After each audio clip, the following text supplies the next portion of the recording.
We are now just, if you can believe it, Joe's going to be so happy, 26 hours away from when New Yorkers can begin placing online bets for the very first time. The state granting 4 companies the right to operate mobile sports books. It's expected to be one of the largest online sports betting markets in the nation. Joining us right now is one of those companies, Matt Kalish, DraftKings North America president and co-founder.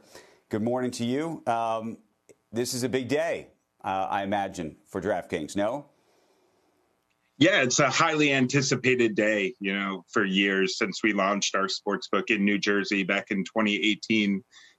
We had looked ahead to the day that New York State would go live, where we could bring our offering to the 20 million or so New York residents. So tremendously excited about Saturday.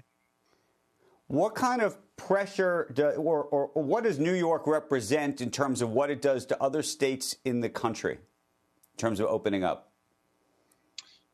Well, it's our 18th state, so we're seeing a tremendous amount of momentum really legislatively on the sports betting issue. I think every state is considering, legalizing and regulating sports books like DraftKings. It's a tremendously popular issue as well, in some recent referendums like in, Maryland or Louisiana, over 70% of voters supported, legalized regulated sports betting. So we see it being very popular. It's a good way to raise tax revenue, create jobs in the state, fund projects that are important. But the biggest issue for us is really the consumer side, the protections that are available in a legal regulated market for a sports betting consumer. So what do you think the real tax revenue is? And I know there have been debates about this. Part of the argument around New York was that they had effectively missed out on something like $1.2 billion in tax revenue since 2018, when I believe New Jersey took that step. Yeah, we saw a tremendous amount of activity where customers were going across the Hudson into New Jersey to bet on DraftKings Sportsbook. We're in New York with our fantasy product, with DraftKings Marketplace, our NFT marketplace that recently launched.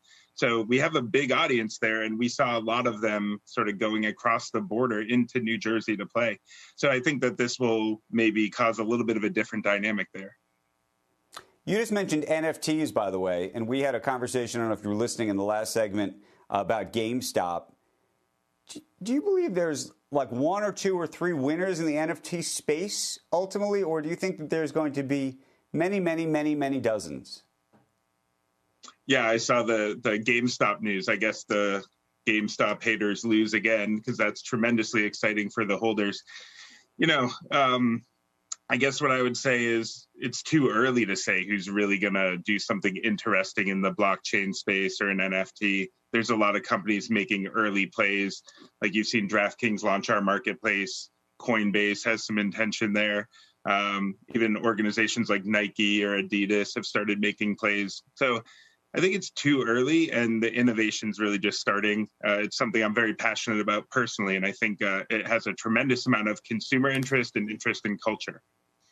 But can you take us inside some of the meetings inside of DraftKings on this? Because I do think so many companies are thinking about NFTs.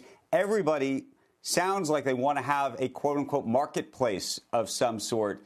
And it appears to me, at least, that typically in the end, usually there's only, when it comes to marketplaces, there's only a couple winners when it comes to a marketplace for NFTs, right? Well, DraftKings got into...